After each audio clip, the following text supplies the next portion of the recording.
Now, if you're using gas, just say excuse me and move aside. Octopus. Some love it, some hate it, and some only know about it from bad sushi places. But today, we're turning it into smoky, tender perfection without turning it into a chew toy for your dog. Now, if you've ever tried cooking octopus and turned up with something tougher than an old boot, you're not alone. But stick with me and I'll show you how to get it perfectly tender, charred, and packed full of flavour. That's enough chit chat, let's get cooking.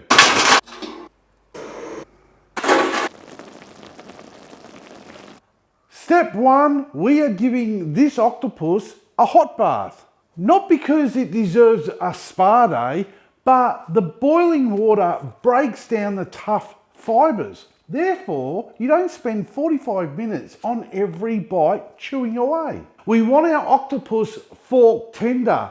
That's our goal, and that should take around about 45 minutes. And this is one step in the preparation, helping us achieve really tender grilled octopus. Once it's there, take it out and we're going to let it cool to room temperature. And we also want to pat it dry. Drier skin equals better char. Better char equals better barbecue. It's pretty simple. And if you haven't already done so, now's a great time to separate the tentacles. Boiling octopus breaks down the collagen, turning it from chewy horror to melt in your mouth delicious. Think of it like slow cooking a brisket, but with more tentacles. Now, it's time to inject some flavour. So into a non-reactive bowl, we're mixing a 1/4 cup of extra virgin olive oil, the juice of 1 lemon, 2 cloves of garlic that have been minced, a teaspoon of oregano, not oregano. That's a made up word, stop saying it. A teaspoon of kosher salt, or cooking salt if you can't find it. 1/2 teaspoon of black pepper. And for those who like a bit of extra bite, a 1/4 teaspoon of cayenne pepper. And mix that up. Now just give that a good rub in and make sure all the tentacles are covered. Imagine it's had a hard day and you're just working out the tension. And instead of shoulders, it's tentacles. Anyway, once it's all coated, we can pop it into the fridge until we get the grill ready. All right, let's talk fire. Today, I'm using a Weber GA and I'm pairing it up with Heat Beads lump charcoal because octopus requires a high heat cook. None of that low and slow business. This is a fast sear job. Now, if you're using gas, just say excuse me and move aside.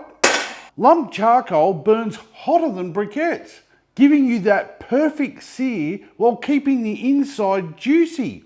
Science says flames equal flavour. Time for the magic. On goes the octopus and we're flipping it every 2 minutes. Why? Because we're building up layers of char without burning it to a crisp. Octopus is like steak. High heat, quick cook. None of that leave it for 30 minutes nonsense or you'll be eating rubber bands for dinner. Here's a bonus tip. You want to grill your lemon halves. It caramelizes the sugars and makes them extra juicy. Plus, it looks fancy and it makes people think you know what you're doing. Now this is roughly a 10-minute cook, or for those of you who like to follow my beer timer, that makes it a 1 beer cook. Although if you add the boiling time, pretty much makes it a 2 beer cook. Make it a 2 beer cook. All right, time to get the octopus off the grill and onto a plate. But we aren't done yet. We need to make this look and taste even better. A final drizzle of olive oil, because we're all fancy like that. A squeeze of that smoky grilled lemon. That's a game changer. And some finely chopped parsley, because presentation matters. If it looks good, people assume it tastes good. even if you stuff it up. Studies show that food that looks good tastes better. It's all in the psychology because no one wants to eat ugly food.